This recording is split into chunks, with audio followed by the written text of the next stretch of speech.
Ne olursa, belki yemeşmekten körlüğün olub da, belki uşaqlar istiyor seni. Körüd ana! Allah sizin kızı körüd ana! Ay, ben sana ne dedim sen Rıvahımın başı? Deyirəm, belki bazarda olanda xətrini deyən olubdu. Xoş vaxtlı, körüd ana, bəsdir ana ta...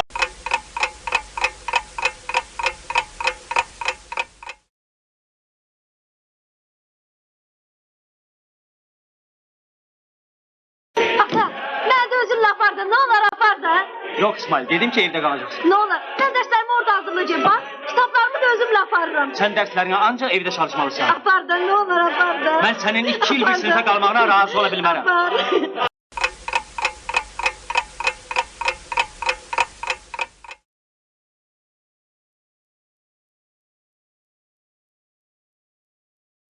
Mektubunuzu aldım. Güzel şiir yazırsınız. Mən sizə şeir yazmışam. Bəs necə? Görün nə maraqlıdır. Doktor dedi ki, yalnız nazik ona dərmandır.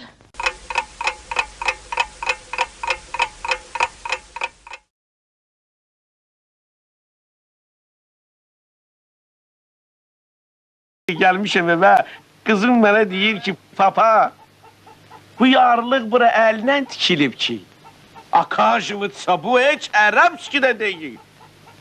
Ne bileyim, ne zibiliskidir.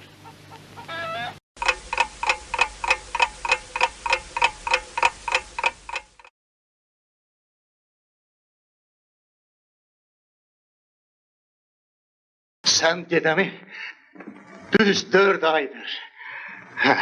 Gözüm yoldaydı.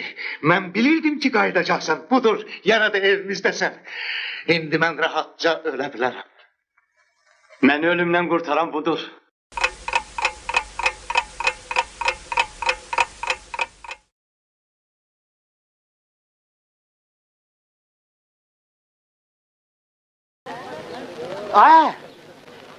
Ayşema! Bu kino ki var, bu çok qəliz məsələdir. Həm gəlizdir, həm də ki vacib.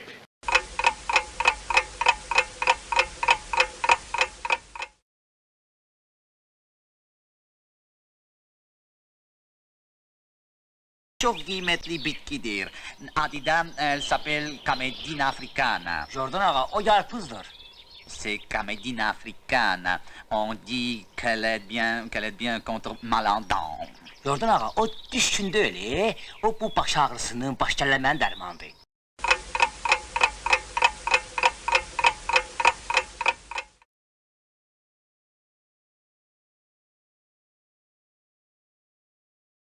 Sabahın xeyir bey. Bizim Peykanlı qəbristanlığına xoş gəlmisən. Hoş günün olsun Komsomol. Yani Sarı Şəmistan o güne qalıb ki, mənim üstümə uşaq göndərib. Bey, belki oturup söhbət eləyək.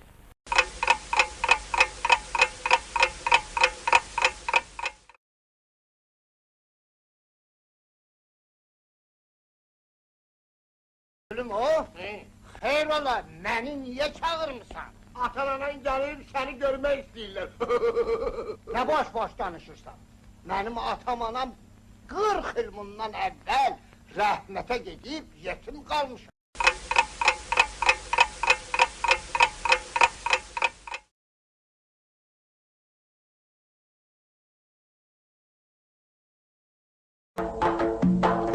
Gül bulunmaz bu tikanlı dünyanın bağında çün. Bu dünyanın bağında çün.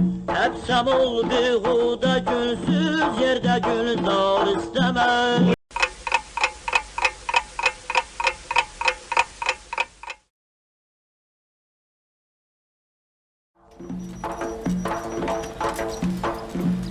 Sen eğer yar isen geley gönül yar isteme.